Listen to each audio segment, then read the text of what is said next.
which would take them to the big time in the music world, but their stage success concealed a private life of violence. Now a film called What's Love Got to Do With It, based on Tina's biography, has reopened old wounds. It paints Ike Turner as a womanizing, cocaine-addicted monster who beat his wife with coat hangers and walking sticks, and once threw boiling coffee in her face. Ike, who's recently served time in prison on drugs charges, claims it's a lie. Both he and Tina agreed to speak to me about their tempestuous life together. If everything Tina says about you is true, then you're a bad man. Well, I would say this. Maybe so, if it was true. But if that's what it took to make her what she is today, then I have no regrets. There's no scars on Tina. You can take a real close look at her. She's never had any skin graft on her face anywhere. If I put coffee on her and she got, from what I understand, she said 33 and 30 degree burns or whatever it was, I'm sure that it would have been, she would have to have some skin graft or something. Ike, how bad were you into cocaine? Oh, I was terrible, man. Terrible. Best thing happened to me was when I went to jail, man. And so that's when I got my life back together. I can gladly say now, man, that I've been clean now, man, for 5 years, you know, a little over 5 years. Is Tina a classy lady? A what? Classy. Classy lady? Yeah.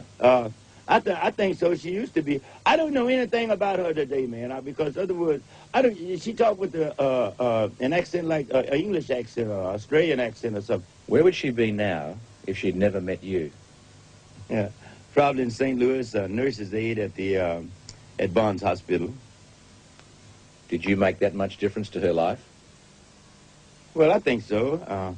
There was better singers. They look better. They dance better. They perform better, you know. But she was just the one that I chose in my group to be out front.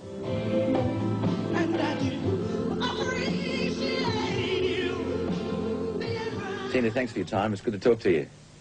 Thank you. First the book, now the movie. Why did you want to do that? The book was written because I was having a problem with every interviewer talking about my past and with Ike, and I felt that if I told the story of what my life was like there, people would understand why I left. And then they all went crazy to want to know how I stayed there, right? What did you think of the movie? I haven't yet seen the movie. Yeah, why not? Well, because I had enough when I was there. I don't need to see photographs. I don't need to see a movie. I don't need to be reminded. Was there anything good about Ike in your life?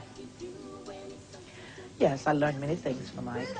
All of my training, except my talent, and I would say my talent is in terms of my dancing and my singing, was natural for me, but the exposure came through Ike Turner.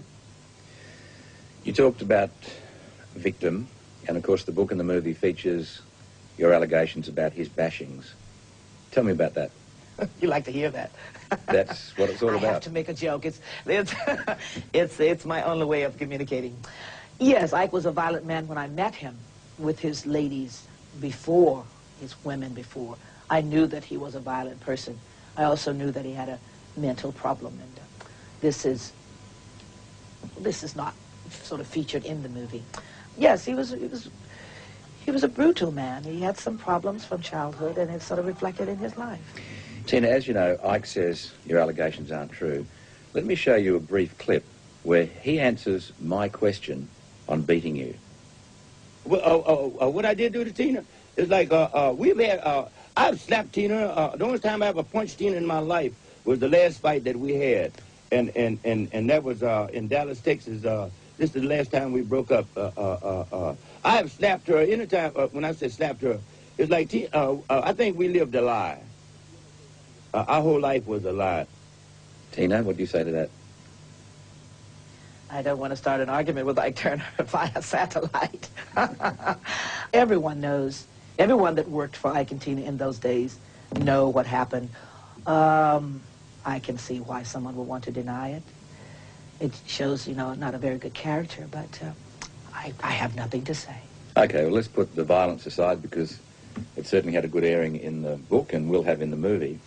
But there was another thing he said, and I can understand maybe he's trying to get back at you, but I'd like to put it to you because it seems so unusual. He said about you that he believed you didn't want to be black. I'd like you to see him now say that. She don't even associate with anybody that knew the two of us. Other words, there's not one black employee around her. None, not even a musician. Tina, what do you say to that? Well, how can I explain? When I hired my band, the auditions was open, but no one came. No black people came. My success came from Europe. Let's say a white country, even though black people are there. Australia, England. All of my success did come from a white country. So what can I say? I mean, I can't just wait around and depend on my race to help me to become successful. If there's another race there to help, these days you got to go for what's there. So basically you had a white market.